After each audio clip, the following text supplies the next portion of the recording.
go head to head on a variety of topics. You got one Gen Zer, Chris. That guy right there, that handsome young fella with the mustache, with the stash. Then you got the green beanie. That millennial, no we be. Can't. And then you got me.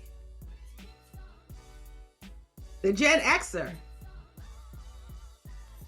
That Black Panther, Wakanda Forever. Kaya. L'chaim. But anyway, hey buddies! The gang's back together again. And we were discussing the masterpiece of Ryan Coogler. And can I just say that Ruth E. Carter, who that is? The costume design. Got it. Shout out to Ruth. That's a lady. Black woman. Yes. Shout out Ruth. She won an Oscar for the last Black Panther. She went crazy with them costumes. Yeah. Oh my God. Ramonda in the courtroom and the Dora Milaje in the courtroom when they came and brought all of the prisoners of war. It was just like, let this be a lesson. As someone who really quantifies films, I think that her choices in design really complemented the environment of the movie. Yes. Or, you know what I'm saying? Like, it was very neo-traditional, if that makes sense. Like, it had modern elements, but still catered to traditional African, garb and attire. So it was definitely dope to see certain things. Even when Shuri wore, like there was this hoodie, but it was like a long, I don't know how to explain it. If you can find a picture. I know what you're talking about. It was dope. I was just like, yeah, this is pretty cool. But you know that Black Panther was the first Marvel film to get an Oscar. I did not know that. Look at that. Black excellence. Black excellence. And she was also one to get an Oscar too for costume design. So depending on who's the, I just from seeing what she did this time, I'm not sure who's going to be in the category this year for the Oscars, but she did her thug dizzle. I need to see what else she's been involved in. She did Malcolm X, she did School Days, she did Sparkle, she did Crooklyn. School Days. She did I'm Gonna Get You Sucker, she did Shaft. What? She did Bamboozle. Oh, she got some bread. Yeah, she got skin in the game. But her eye, and just like just everything, like even those new costumes that Okoye and what's the name wore. Oh, are we using spoilers or just a spoiler-free conversation? FYI, spoiler alert. Well, yeah, we're gonna have to put a spoiler alert on everything because you just said costumes, but I was gonna take it a step further and ask if you were referring to the costumes that they wore towards the end of the movie. That's what I was talking the about. Blue joint? Yeah. Oh, yeah, Okoye and Nakia? Nah, Nakia it was and Okoye and the other other warrior. I forgot her name. The one that had the little spears in the beginning. Yeah. Stuff. Shout out to when they was in what was it, Kenya or Mali, when they tried to come and to the outreach center, and they were just like, who has the codes to the vibranium chamber, and then they put the codes in. Sure. And then the door opened and they came out. Are you just gonna explain the whole scene? Oh, my bad. I'm just saying, don't watch this if you didn't see Black Panther. Don't watch this show. Cause listen, just saying. So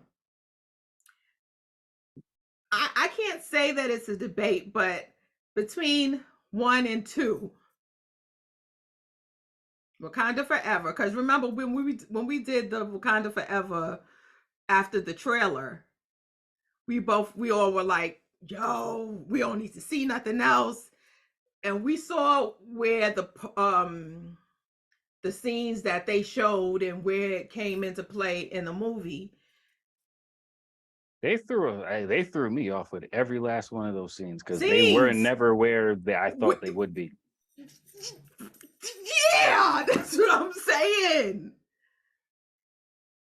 Because when she said, I'm the queen of the most powerful nation, have I not given everything? I thought she was saying that to a group of colonizers. I thought she was saying that to when they were about to go to war or something. Yeah, but she was saying that to her peoples. I mean, it's not like when they used those scenes, they were any less like effective or anything. It's just not where I expected it to be. Yeah. I think the movie was great though. I mean, it's not comparable to the first one. Yeah, because most people don't really know. No, I don't think most people know about. Let me not say that because there were a lot of people who did, but there was a lot of people who didn't. But I'm gonna go out on a limb and say the majority of moviegoers don't really know like the Namor and the underwater, stories and stuff that come with it. So it felt like they had to really explain that for people who didn't who didn't read the comic books. The only reason why I knew about it is because my wife is big on the comic book, so that was stuff that was explained to me ahead of time. So it was just like, oh, okay, got it. So then seeing it, I was just like, see how this goes. But what I did like about them, I think the thing that I liked the most was the movie started and ended the same way, just in a different way. It was like it started with Chad, it ended with Chad. You know what I'm saying? It was such a beautiful tribute to Chad. Like, it was just like, I'm getting goosebumps as I talk about it. It was such a beautiful tribute to him. Like, even, you know how after they give the opening of every movie and then they have the Marvel Studios thing and they give all of the characters and they have the opening. It was just him.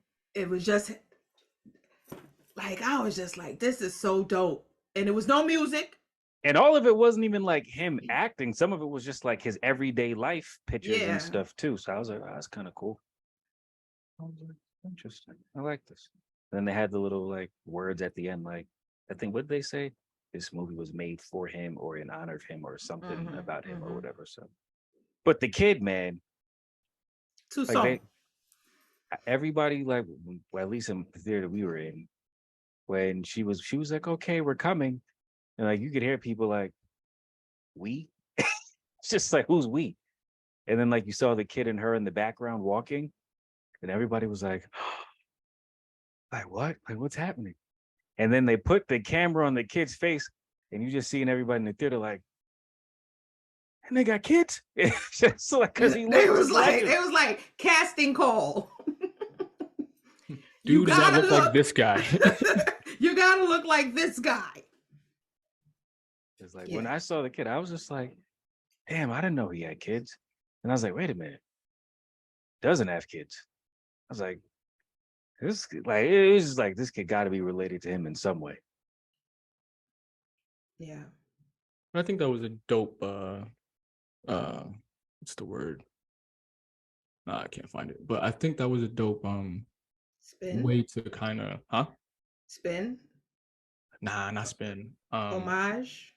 Homage, I think, was the word I'm looking for. Homage to the adage that through your kids you're reborn, kind of sort of, and kind of going in conjunction with the movie's ideology of death is not the final frontier.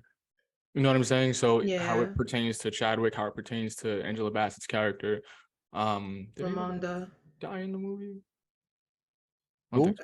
Zudi in the first one. Yeah. They black.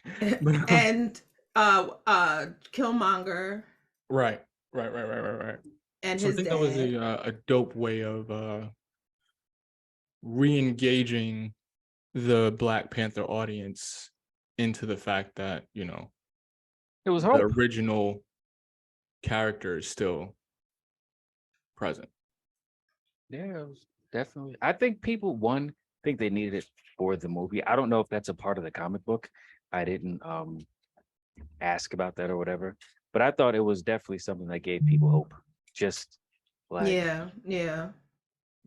so I liked it. That was cool. Even the shorty from MIT, her character, Very good. sis was, and I like the fact that she was an American born ADOS. She grew up in the hood, grew up through the ranks, and she was a hustler. Right. You know what I'm saying? Hand over fist. She was up there hustling in MIT. Yo, you ain't Venmo me. Where my money at? But again, you know I think that Ryan or whoever was in that Ryan and whoever was in the writer's room did a great job of incorporating certain satirical elements like that, because there is a great stigma that, you have to look a certain way in order to be considered, intelligent as a Black person. But they kept her, you know what I'm saying? Like that, true to who to she is personality wise, but still allowed her character to be a genius, essentially.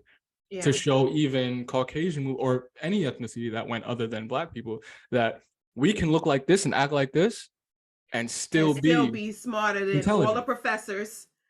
Right. So they're again, using my design in the middle of the sea. They're using my design in the middle of the sea to find the world's most wanted resources. Right. You know what I'm saying? She was like, how long did it take for you to build that for the government? She was like, nigga, that was my class project. Exactly.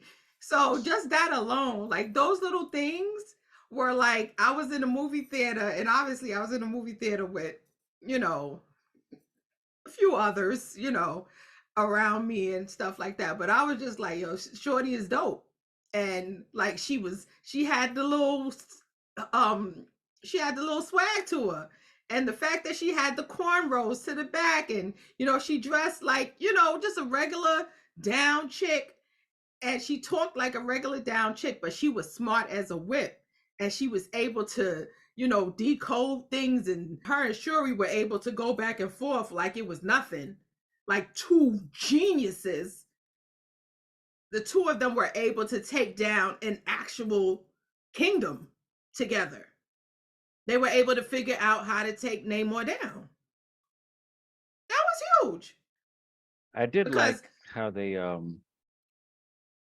paid respects to Tony Stark, because like I don't know if people remember from the first Iron Man when he was in the cave and he was banging the hammer and the beater at the thing and all that other stuff when he was building his first suit, and they had like the same almost I did notice shot that as her. So I did notice that. I was like, oh, shout out to Tony Stark.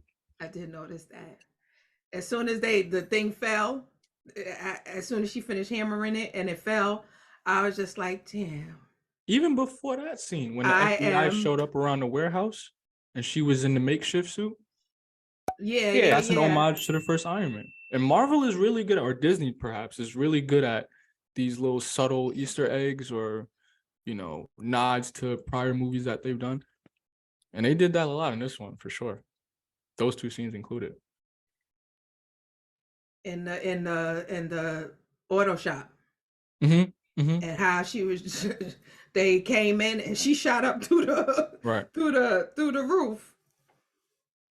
That was a dope scene too. The car scene, the chase scene. That was a dope scene.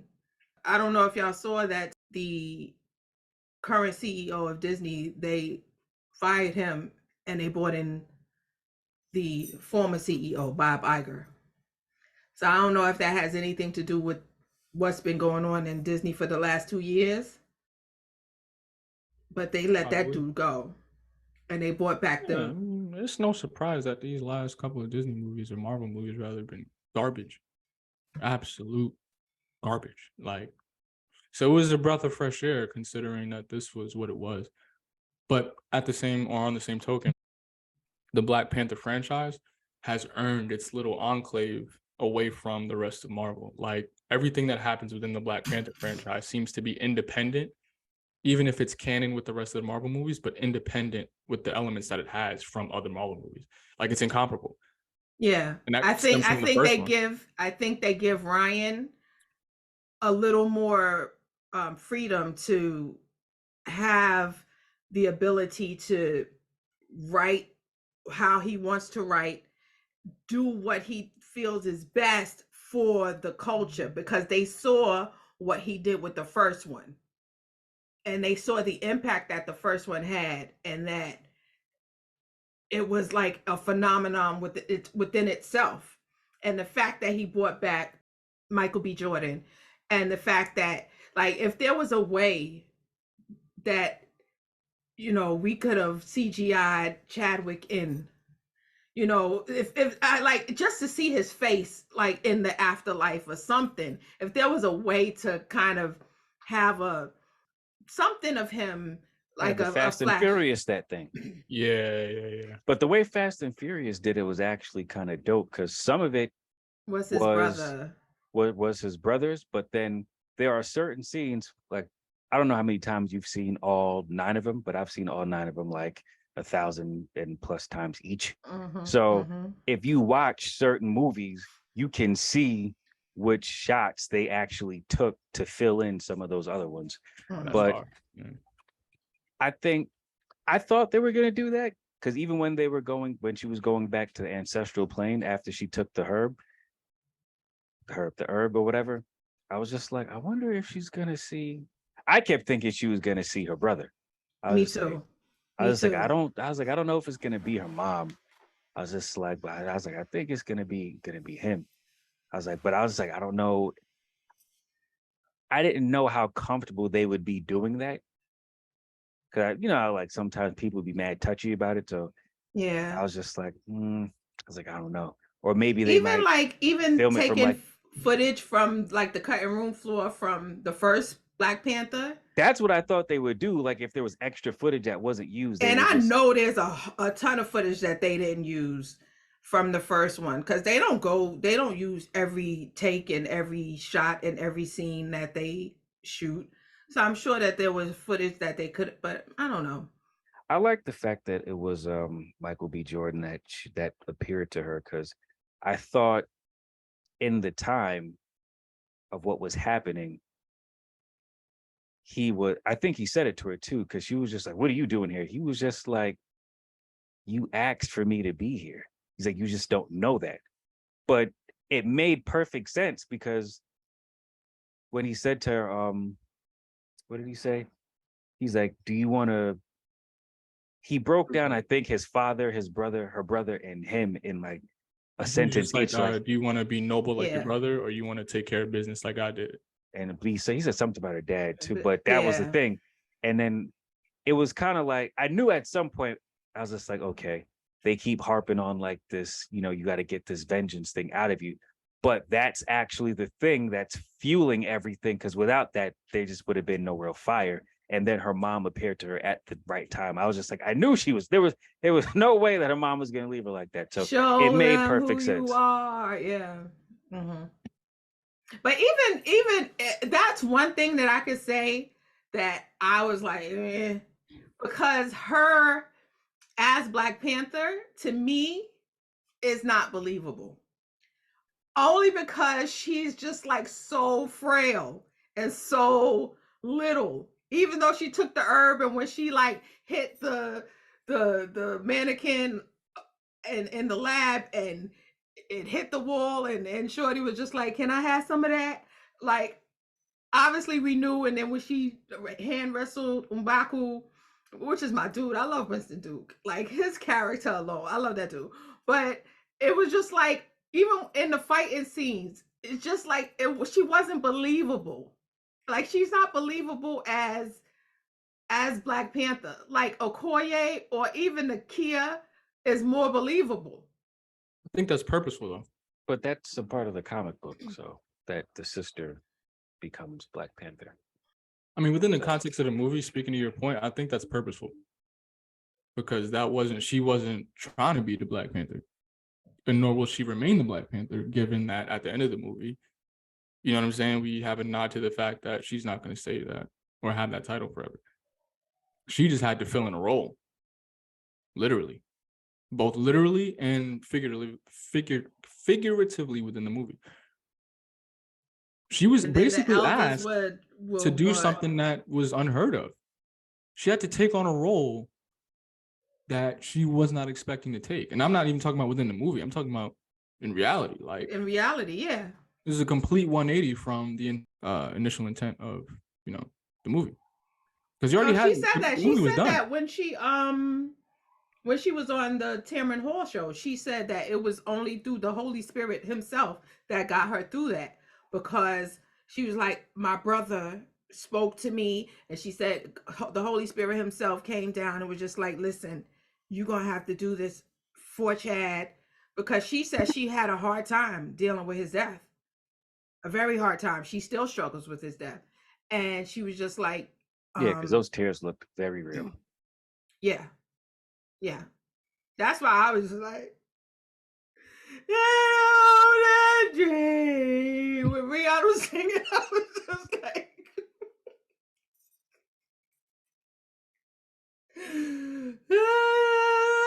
I don't even know the words, but I was saying, yes.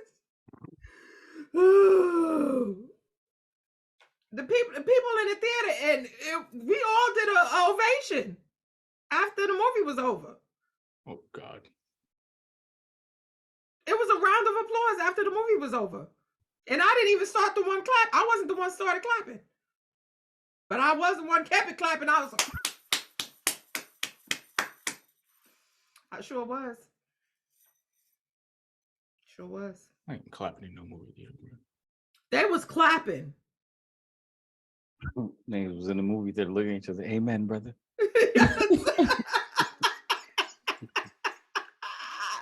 The dude next to us, it was like a whole row next to us of Hispanic dudes.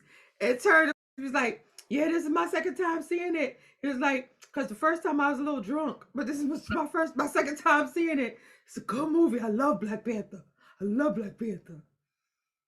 It's a universal joint, yo. It's just excellence. But that's only due to the impact of the first one. And they had to do the first one in the way that they did, considering that it was one of the first major Black superhero movies. Because they had their own soundtrack for it, which is unheard of from any other movie. Any other movie Shout out to Kendrick. had scores. Yeah. Like an original score. This one had Kendrick do a soundtrack, and it had a score. They had their own language that they made, or you know what I'm saying, with the lettering or whatever. Like that was unique to the movie. Like it was. And they were all over. They were all over the globe with this movie too. They were all.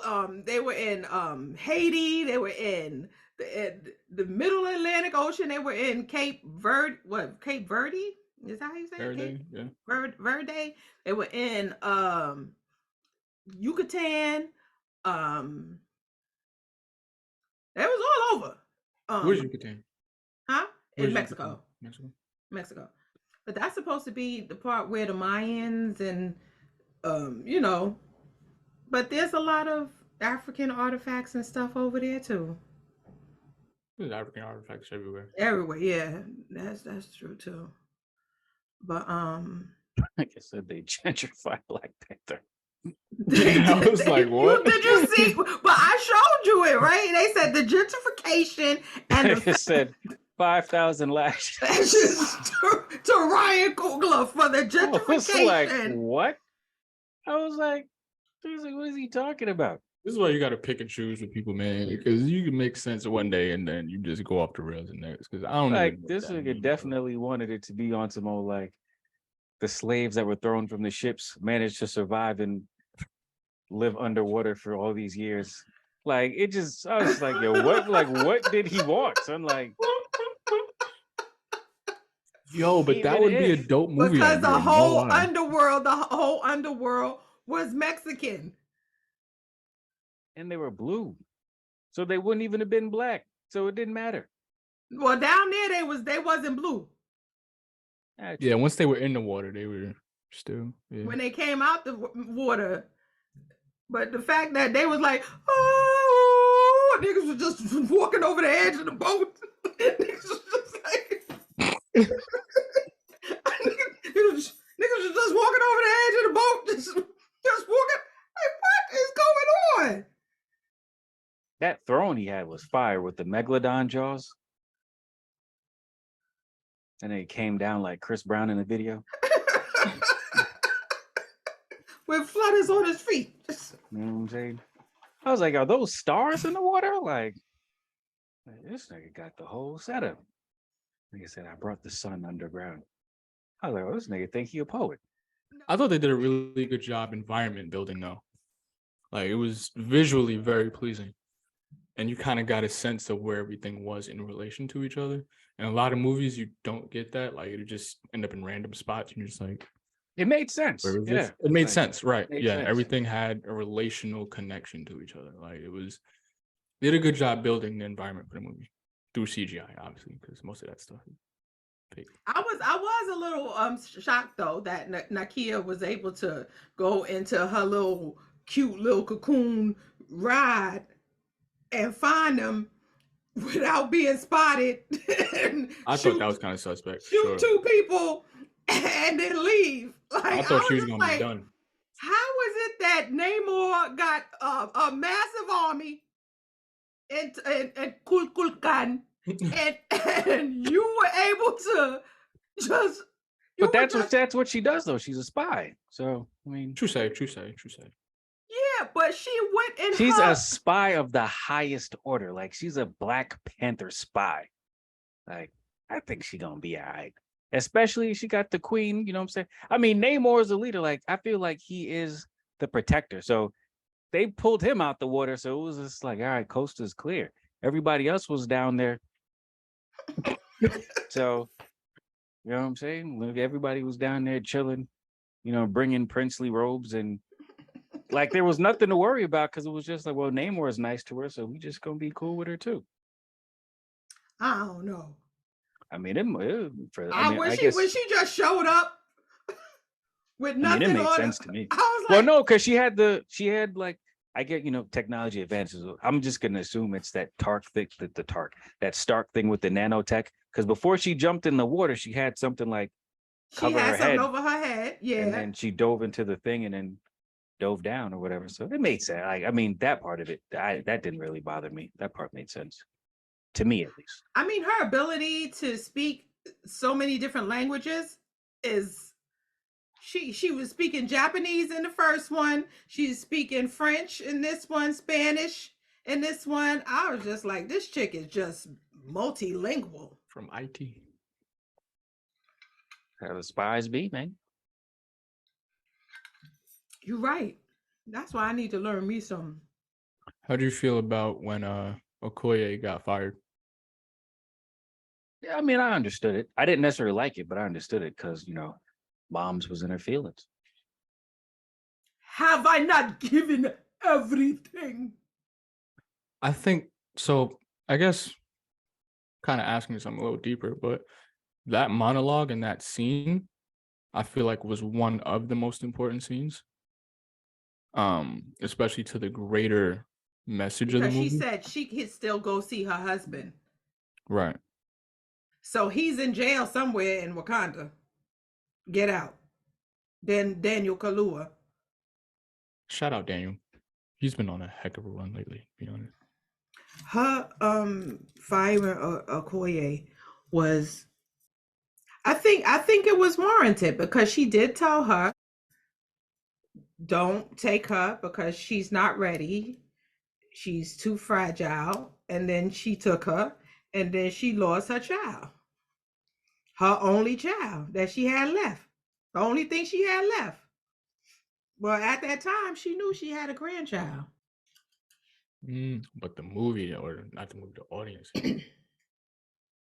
still warrants it, right? I would think, maybe, question mark.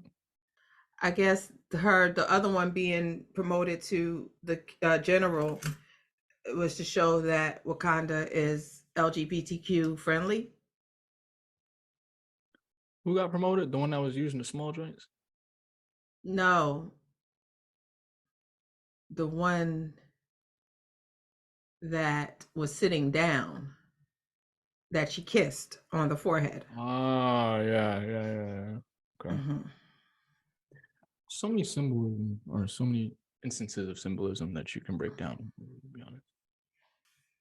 Other than Ramonda not being here anymore, because I truly believe that she could have played the mess out of the queen for the next 13 Wakandas. I really think that she should have stayed. This isn't London Has Fallen. She had a pivotal role. She should have stayed in the game. Oh, I was like, why did you reference that movie? Then she died in a helicopter. I forgot.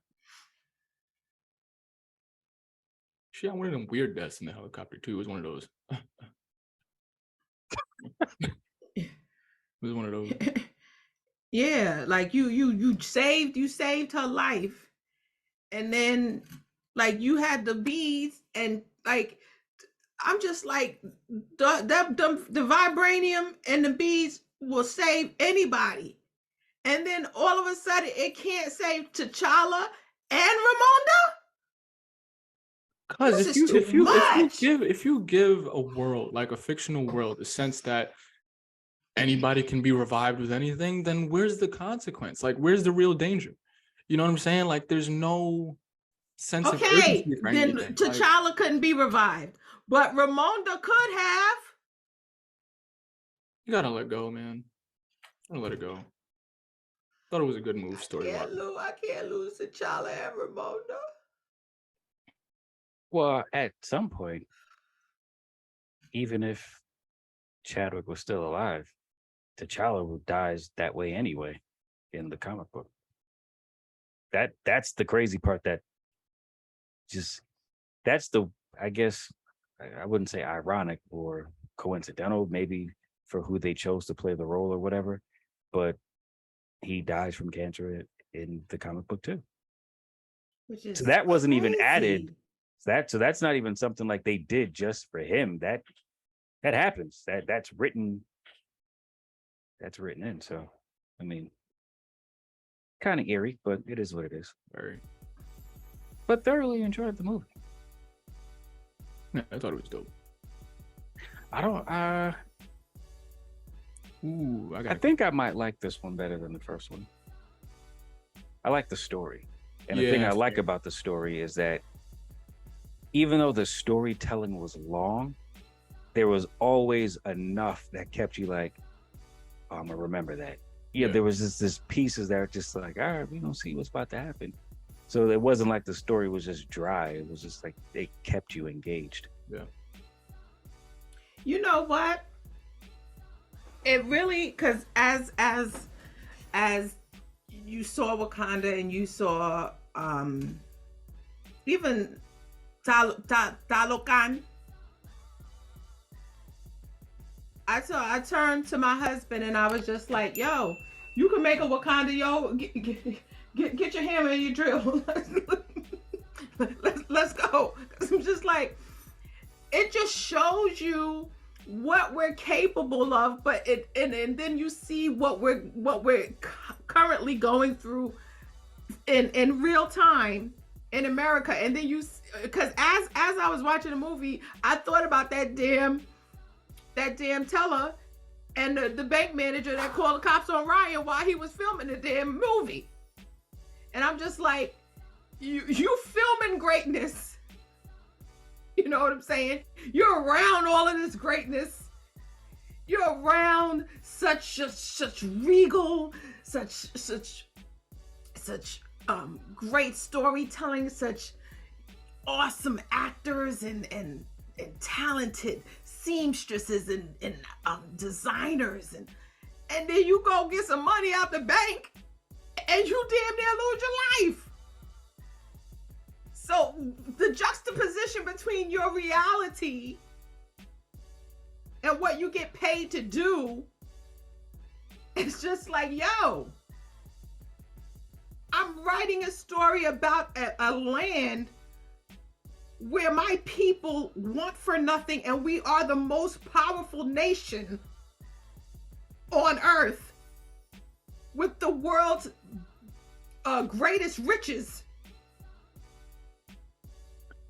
And yet I can't even go take out my own money out of my own damn bank account.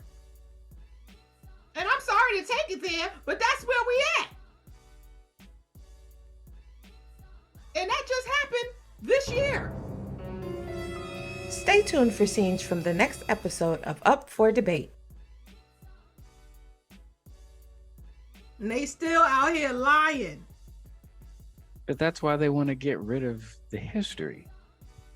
They trying to raise the voting age because the majority of the people that voted in this last election was between the ages of 18 and 28. So because of the fact that it was so many young people that voted, Gen Zers that voted, now they trying to raise the voting age. Was that a compliment? Yes, it is. To my Gen Zers. My babies. Let me give us one of these right here. This is for all my Gen Zers. Yeah, pat on the back. Matter of fact, let me turn around so you can see it. For all my Gen Zers right there. Yeah, y'all showed up. Y'all showed up.